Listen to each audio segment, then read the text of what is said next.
তাই আমাদের আজকে কোনো শক্তি নাই যে তোমাদেরকে আটকিয়ে রাখতে পারবো। তোমরা চলে যাবে, যেতে হবে। তবে যাবার এই মুহূর্তে কয়েকটা জিনিস তোমাদেরকে খুব মনে রাখতে হবে।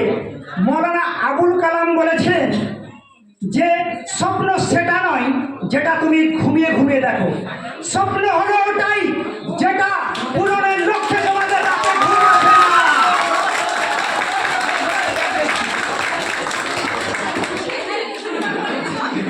তুমি পারো তোমার জীবনকে সফলতার দোরগোড়ায় পৌঁছে দিতে।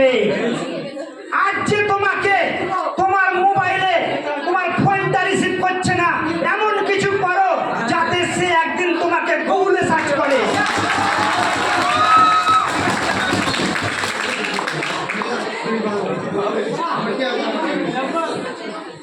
তোমরা তো পরীক্ষা দিতে যাচ্ছ, পরীক্ষার সবচেয়ে গুরুত্বপূর্ণ জিনিস কি জানো? Time management. ইংরেজিতে একটা প্রবাদ আছে, time and tide wait for none. সময় আর স্রোত কারো জন্য অপেক্ষা করে না। ধরো তুমি সারা বছর দারুণ প্রিপারেশন নিয়েছো, সব প্রশ্ন কমন, লাস্টে দেখছো দুটো প্রশ্ন আছে, টাইম শেষ। তুমি তোমার কাঙ্ক্ষিত লক্ষ্যে পৌঁছাতে পারবে না। সুতরাং টাইমের দিকে লক্ষ্য রাখো।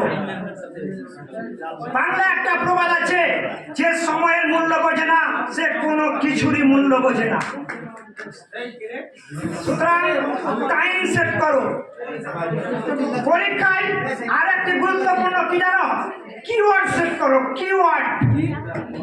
কিওয়ার্ড সেট করতে হবে পরীক্ষার খাতায়। তাহলে কিওয়ার্ড কি? ধরো তোমাদের পরীক্ষায় পড়েছে জগদীশ চন্দ্র বসুর জীবনী বা বিজ্ঞান চর্চার ইতিহাসে জগদীশ চন্দ্র বসুর অবদান আলোচনা করো। তোমাকে লিখতে হবে, খাতায় লিখো জগদীশ চন্দ্র বসুর অবদান, দিয়ে আন্ডারলাইন করে দাও। এটাই হলো কিওয়ার্ড। পরীক্ষায় যদি পাস করতে হয় তো সারা বছর মন দিয়ে পড়তে হবে, নাহলে ভালো রেজাল্ট হবে না। এই যে সাজেশন, এই যে সবাই সাজেশন দিচ্ছে, সাজেশন পড়ে শুধু পাস করা যায়, ভালো রেজাল্ট করা যায় না।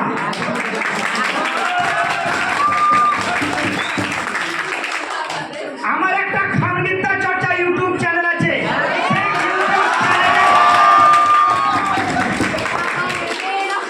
যারা লাস্ট মুহূর্তে এসে পৌঁছেছ, পড়াশোনা করনি সারা বছর, আমি গ্যারান্টি দিচ্ছি আমার চ্যানেলে ঢুকে তুমি পাস করবে।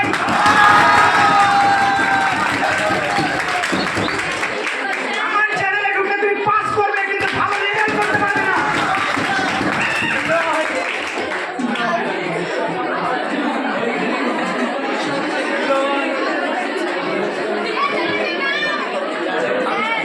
সবশেষে বলি,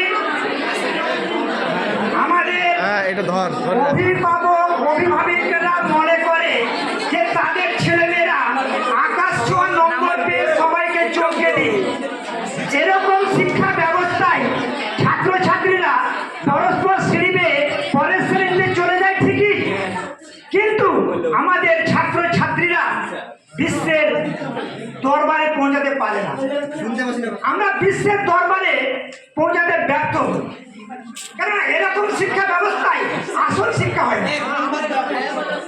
তাই আমাদেরকে এমন শিক্ষায় শিক্ষিত হতে হবে যাতে আমরা নিজের নামটি বিশ্বের দরবারে লিখে দিতে পারি।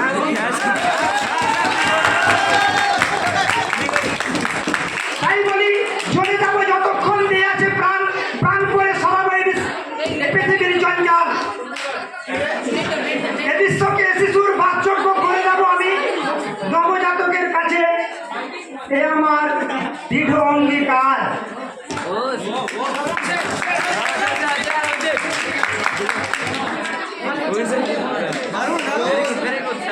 সবশেষে তোমাদের আন্তরিক অভিনন্দন ও শুভেচ্ছা জানাই।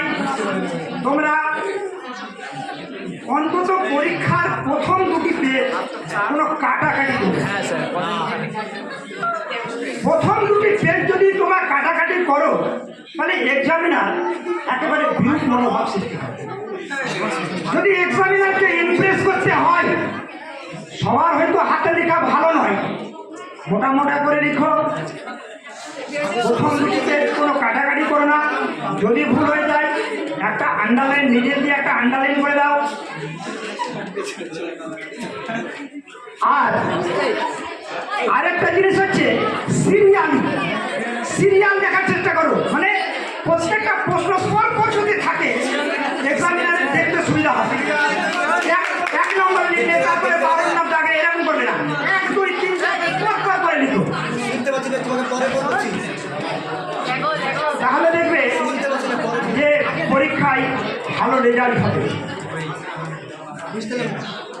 আর প্রত্যেকটা প্রশ্নে একটা টাইম নির্ধারণ করতে হবে। এই প্রশ্নে আমি এত মিনিট টাইম দেবো,